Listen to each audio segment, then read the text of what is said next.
لبيك اللهم لبيك لبيك لا شريك لك لبيك إن الحمد والنعمة لك والملك لا شريك لك لبيك اللهم لبيك. Assalamualaikum warahmatullahi wabarakatuh. Hari ini saya nak berkongsi dengan tuan-tuan dan puan tentang apakah persiapan yang perlu dibuat sebelum menunaikan umrah. Okey, saya nak terangkan 5 perkara di sini. Okey, yang pertama ialah bersyukur kerana Allah memilih kita. Allah memilih kita untuk menunaikan umrah. Tuan-tuan dan puan-puan, yang berjaya pergi ke umrah bukanlah semestinya orang kaya. Bukan kerana dia cukup masa untuk pergi ke sana. Kita ke umrah adalah sebab Allah pilih kita. Allah pilih kita. Bila Allah dah pilih kita, kita kena bersyukur sangat-sangat. Kalau kita tak bersyukur, bermakna kita orang yang sombong. Okay? Jadi kita kena bersyukur sangat-sangat. Sebab ramai orang kat luar sana yang kaya, yang banyak masa, yang ada harta benda yang banyak. Tapi kenapa Allah tak pilih?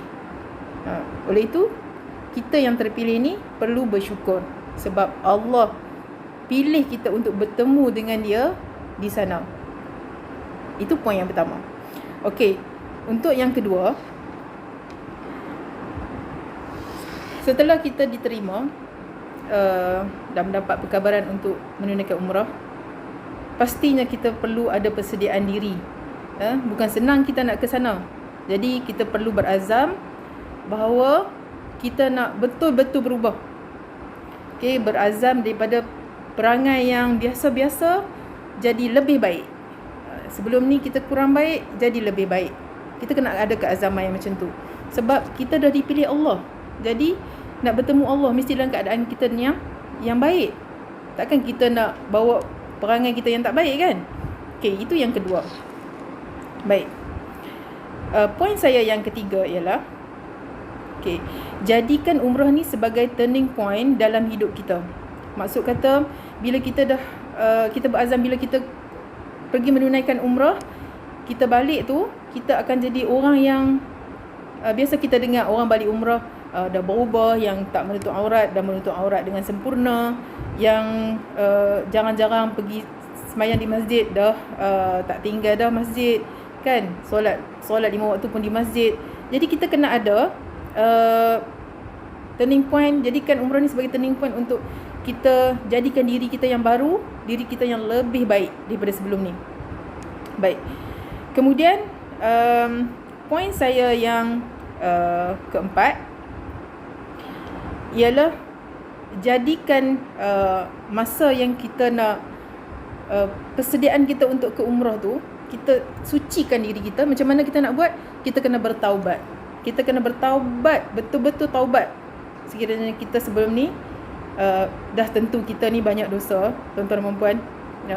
Saya tak cakap orang lain, saya sendiri pun banyak dosa yang mungkin tak terhitung.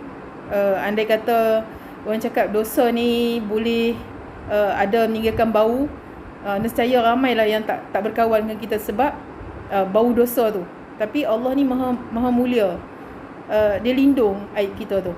Jadi kita, sebelum kita bertemu dengan Allah di sana nanti, kita perlu bertaubat. Taubat dengan sungguh-sungguh taubat.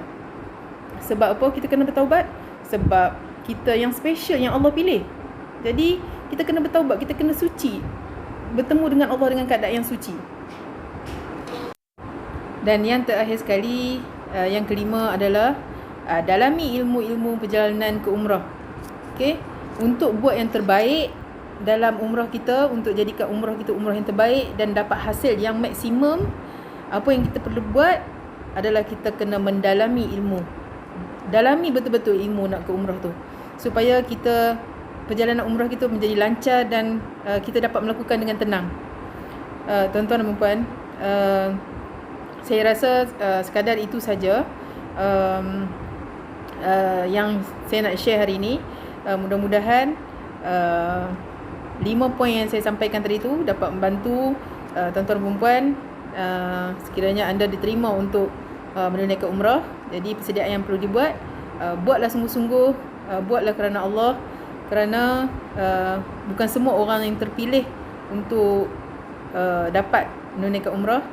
Bila terpilih, jadi buatlah yang sungguh-sungguh, jadikan umrah yang terbaik, kerana yang terbaik itu datang daripada Allah. Jadi mintalah kepada Allah agar Allah pemudahkan perjalanan kita ke sana. Wallahu ta'ala a'lam. Assalamualaikum warahmatullahi wabarakatuh.